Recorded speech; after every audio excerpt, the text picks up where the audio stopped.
Ah oui Laurent, c'était le moment fort de la journée, c'était il y a un petit peu plus d'une heure à 100 mètres de là où je me trouve, déjà à l'intérieur du château. Effectivement, Harry et William sont sortis, sont allés à la rencontre de la foule, déclenchant évidemment, vous vous en doutez bien, l'hystérie générale. Alors si Harry était accompagné de son frère William, c'est parce que William est le témoin de mariage de son petit frère. Alors évidemment, Meghan, la future mariée, n'était pas là. Elle passera la nuit dans un hôtel à une quinzaine de kilomètres au nord de Windsor avec sa mère en attendant le grand jour demain. Autre information, Loïc, de la journée, c'est ce communiqué du palais de Kensington. C'est le prince Charles qui sera au bras de Meghan Markle pour l'entrée dans l'église demain.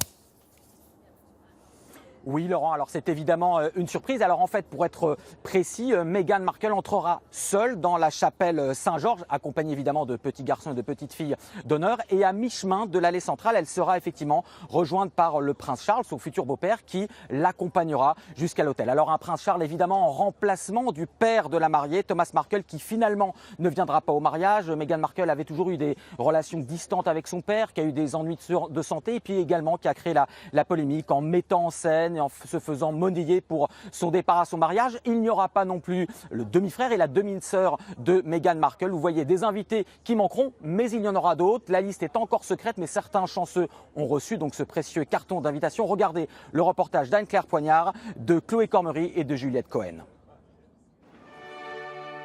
Ils sont 2640 à avoir reçu le très convoité carton d'invitation.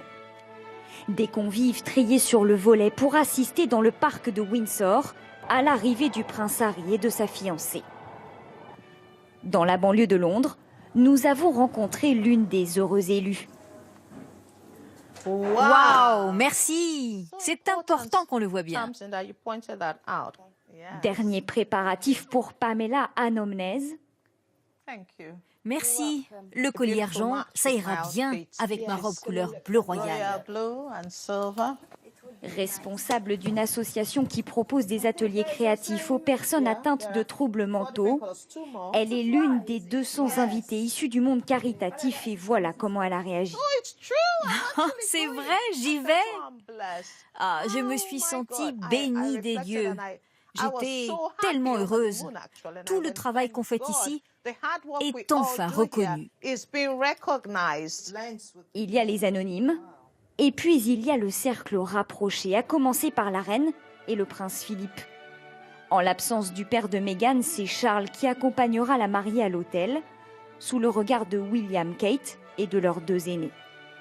Invitation ultra exclusive pour 600 convives, parmi lesquels Elton John, le groupe des Spice Girls, le chanteur James Blunt et la joueuse de tennis Serena Williams, amie proche de la mariée.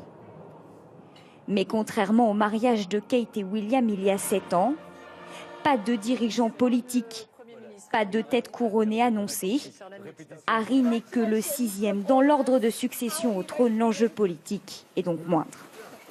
Buckingham Palace n'a livré aucune information officielle quant à la liste précise des invités. Ce sera le suspense jusqu'au bout. Y aura-t-il des surprises de dernière minute? Impossible de le savoir pour l'instant, car le secret est aussi bien gardé que celui de la robe de la mariée.